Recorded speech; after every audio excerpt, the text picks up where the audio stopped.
testify as to them being people they knew, evidence which couldn't possibly have been known by anybody else. But what's it like for the mediums to have these ethereal communicators speak through them? Those sensations become more and more intense and build up to a point where I feel the personality actually taking part of my senses over. I become more and more unaware of my own body and also more and more unaware of my own thoughts.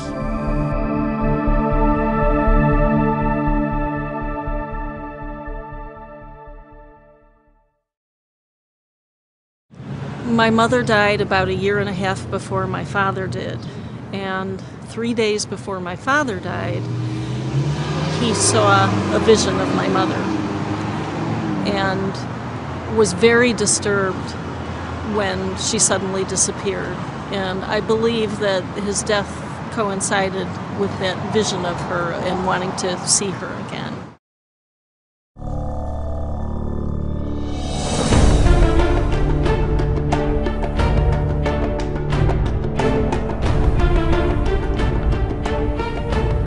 Back at school, visitors reported seeing and especially hearing these objects materialize from out of nowhere.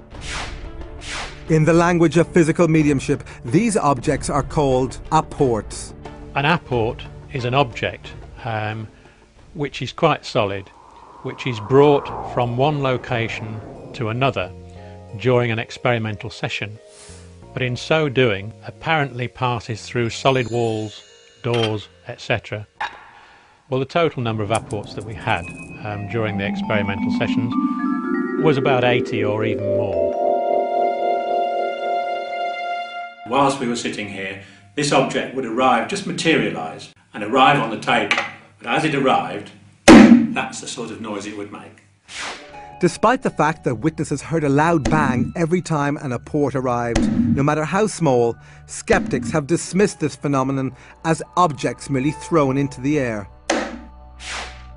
But the appearance of these apports are not so easy to explain away. These newspapers arrived in pristine condition, despite having originated in the 1940s. But who might have sent it to the Skoll Group, and why? The answer arrived, they say, when dead British medium Helen Duncan spoke to them via one of the mediums. During World War II, Duncan's life was ruined when she was arrested and imprisoned for practicing mediumship. As she described her ordeal to the group, this newspaper allegedly appeared out of nowhere. To their astonishment, displayed prominently on its front page was the story of Duncan's trial and conviction. I think she suffered greatly through her mediumship, and she was really coming to wish us well, and she bought the newspaper as a sign of a very turbulent time in her life. The scientists knew that an old newspaper could easily be copied and printed onto modern paper, so Montague Keane had the suspect newspaper analysed. We took it to the leading research station in England, indeed in the world, on paper and printing, and it was absolutely clear from their report that first of all it was done on letterpress, which has gone out of existence virtually since the early 1970s, I would say. It was newsprint produced during wartime, which lacked certain chemicals which you couldn't get hold of. So this was a genuine article which appeared 50 years after the event, but no one has been able to explain how it got there. So where did all these apported objects come from? We were told by the spirit team that they were never stolen, but were basically objects that had been lost or discarded, or at one time been owned by the spirit personality that brought them for us.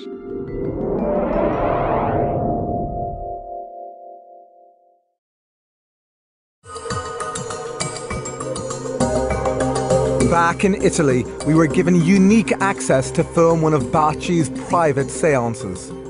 But Jim, now you have to sit somewhere and sit. Not in my back. Not in my back. Somewhere that you can, yes. Despite the loss of this camera, we were allowed to continue using this night shot camera to record the seance, which took place in total darkness.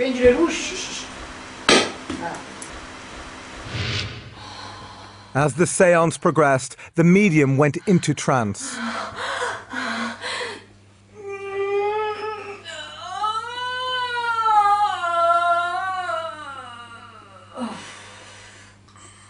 We were hoping to capture what visitors to Skull said they had witnessed, the levitation of solid objects. However, minutes later, we were asked to switch off the night shot camera. But secretly, we kept it running. And what we captured was truly astonishing. This heavy oak table rose into the air.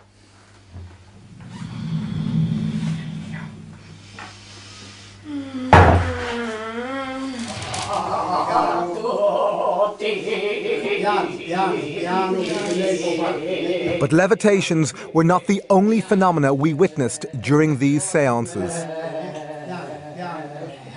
Like the Skull experiment, visitors to Baci's centre say they have received apported objects. This woman is one of them. Questo è un apporto che ho ricevuto al centro Baci. Al centro Baci succedono spesso queste cose. Ed è incredibile, uno potrebbe dire le hanno messi là, se lo sono inventati, ma non è così, perché chi l'ha vissuto sa che questo è vero. Once again, we were permitted to use night shot cameras in the hope of capturing the arrival of an apport. We were not disappointed. With the medium in trance, the camera crew were astonished when, out of nowhere, they felt these flowers falling on them.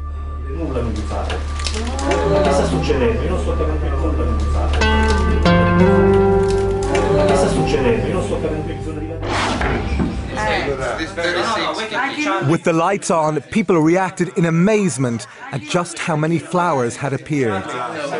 This one is gone in his head.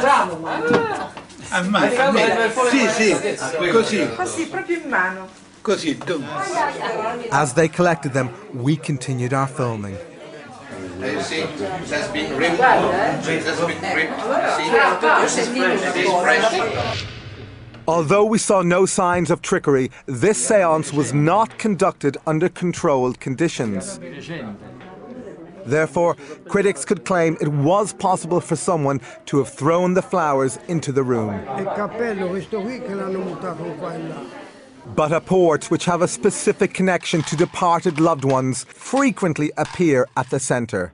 Connections that Baci has no previous knowledge of. Sempre la prima sera mi è arrivato un apporto, una foglia di giada di questa grandezza, identica alla foglia che mio figlio aveva sulla tuta della foto che io ho portato quella sera per far conoscere mio figlio, ma che nessuno ancora aveva mai visto. Identica. This woman said that a single red rose was apported into her hand. She was also convinced it came from her dead son, because every week, she told us, she placed an identical flower on his grave.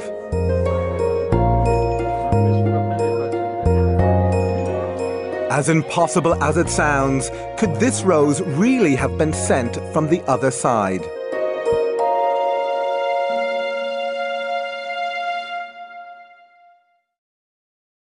I'm not sure that I do believe in the afterlife. I think it's because I'd like to have final rest when I die rather than have to think about coming back as something else.